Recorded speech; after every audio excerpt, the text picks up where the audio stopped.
If you choose not to decide, you still have made a choice. So those are the wise words from Canadian rock band Rush and their song Free Will. What is a decision? So decisions are choices from available options of courses of action. And a lot of our decisions are either pre-programmed or automatic, such as how do I get to work? What do I have for breakfast? What are the directions for getting on the bus? There's just a million different things that we do every day that are pre-programmed, that don't really require much thought. So a lot of the decisions we make are just pre-programmed decisions. They're not particularly choices other than to just do what we normally do when that situation arises. What am I talking about? Well, we usually take the same way to work every morning or to school. We typically similar routines for mealtime, whether it's breakfast or whatever. Might have an exercise routine. We might have any number of things that we do that don't require a whole lot of thought other than just deciding to do them because that's what we normally do in that situation. Makes up a huge that we make. So other types of decisions are non-programmed decisions. So these require actual thought. This is one of the areas that can be a struggle for people with ADHD. Non-programmed decisions require conscious thinking, information gathering, and consideration of alternatives. Well, here be dragons for people with ADHD. Something to also take into account is the decision to procrastinate. Is procrastination inherently bad? In fact, no. It can be a very effective strategy for people with ADHD. What it is a short-term hold decision. Defer any action until a person with ADHD feels like they have either the mental bandwidth or the physical strength to accomplish the decision or the task that might result from the decision that is needing to be made. And a lot of times, the decision put action off until such a time that acting on the decision might yield a reward, actually a pretty sustainable strategy.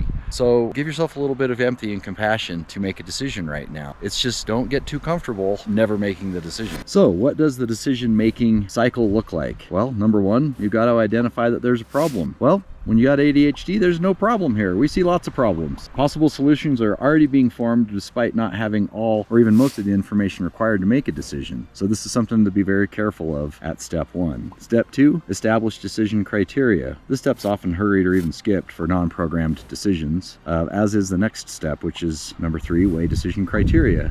One key for ADHD people when making decisions is to actually install a pause patch to the normally hail, fire, aim type of a way. You know, when you have typical administrative function and executive skills, you do ready, aim, fire. You measure twice, cut once. People with ADHD tend to want to cut, and then just try again. And so one of the things that we can do to help make our decision making a little more informed and a little more well thought out is to actually step back and pause and generate alternatives. So step 5, evaluate the alternative. Well, okay, if we made it to the step where we generated alternatives, congratulations. These steps are a little bit difficult for people with ADHD. It's not impossible to overcome. So once the alternatives have been evaluated, it's time to choose the best one. So this is actually a place where we do well. And the reason why is that the ADHD brain tends to try to choose the most efficient means of solving a problem. It's one of the reasons why we start a little early on putting into a plan of action while we're still gathering data. But essentially, the ADHD brain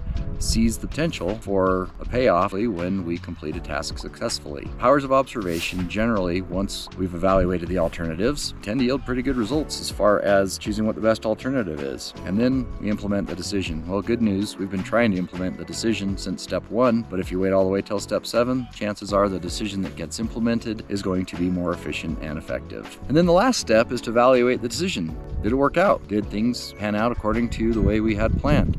If this was a situation in which we were able to do ready, aim, fire, if this is a situation in which we were able to measure twice and cut once, chances are the situation resolved itself and we succeeded and received, the benefit of dopamine payoff. So, decisions. How do we go about doing them?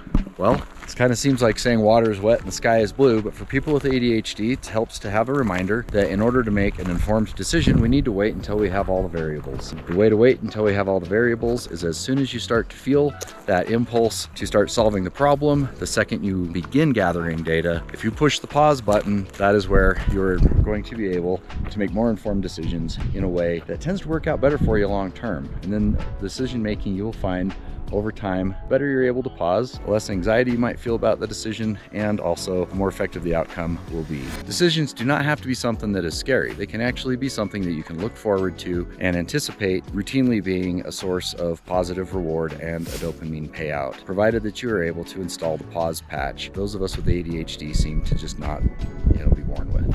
So it is something that is relatively simple to install. it is something that you can actually program yourself to do. So when you encounter a non-programmed thought process that is going to require some help, you can actually program some steps into that so that you're not just having to wing it, from scratch every single time. This is something that will provide a lot of benefit in your life. I know it has for mine, and I hope that it is something that is worthwhile for you.